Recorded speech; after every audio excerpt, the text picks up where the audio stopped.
ഇന്ന് ഞാൻ വന്നിരിക്കുന്നത് എൻ്റെ തന്നെ വീഡിയോസിൻ്റെ അടിയിൽ വന്ന ചില കുലസിത കമൻറ്റുകൾ അതിനെപ്പറ്റി സംസാരിക്കാനാണ്. അവൻ മാന്യനാണ്. അവൻ ഇത്രേ പറയുള്ളൂ എല്ലാ വീഡിയോയ്ക്കും, കഴിവില്ല കഴിവില്ല കഴിവില്ല ഇല്ല കഴിവില്ല. നിൻ്റെ കഴിവ് തെളിയിക്കേണ്ട ആവശ്യം എനിക്ക്. ഞാൻ പറഞ്ഞില്ല, ഞാൻ എൻ്റേതായ രീതിയിൽ വന്ന് വീഡിയോ എടുക്കുന്നു, പോസ്റ്റ് ചെയ്യുന്നു. കാണുന്നവർ കണ്ടാൽ റീച്ച് പറഞ്ഞ് റീച്ച് കിട്ടുന്നു. ഞാൻ നോക്കുമ്പോൾ എനിക്ക് അത്യാവശ്യം കുഴപ്പമില്ലാത്ത റീച്ചൊക്കെ ഉണ്ട്. ഇത്രയൊക്കെ ഞാനും പ്രതീക്ഷിക്കുന്നുള്ളൂ.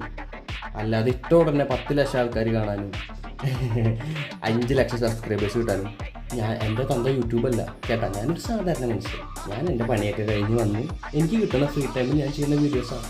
ഇനി നിൻ്റെ ഫോണിലേക്ക് എൻ്റെ വീഡിയോ വരുന്നുണ്ടോ, നീ അത് ബ്ലോക്ക് ചെയ്തിട്ടോ. അവരങ്ങനെയാണെന്നല്ലോ കേട്ടോ പറയാം. ഈ നെഗറ്റീവ് കമൻറ്റ് അവന്മാരെങ്ങനെയാണ് അത് അങ്ങനെ ചില കുറേ എണ്ണങ്ങളുണ്ട്. ഒരു പണിക്കും പോവില്ല, ഒരു ആവശ്യമില്ല സമൂഹത്തിന്. ചുമ്മാ കിടന്ന് എന്തൊക്കെയോ എഴുതി. ഈ പറയണ അവന്മാർക്കൊന്നും ഒരു കൊണ്ടും ചെയ്യാൻ പറ്റില്ല.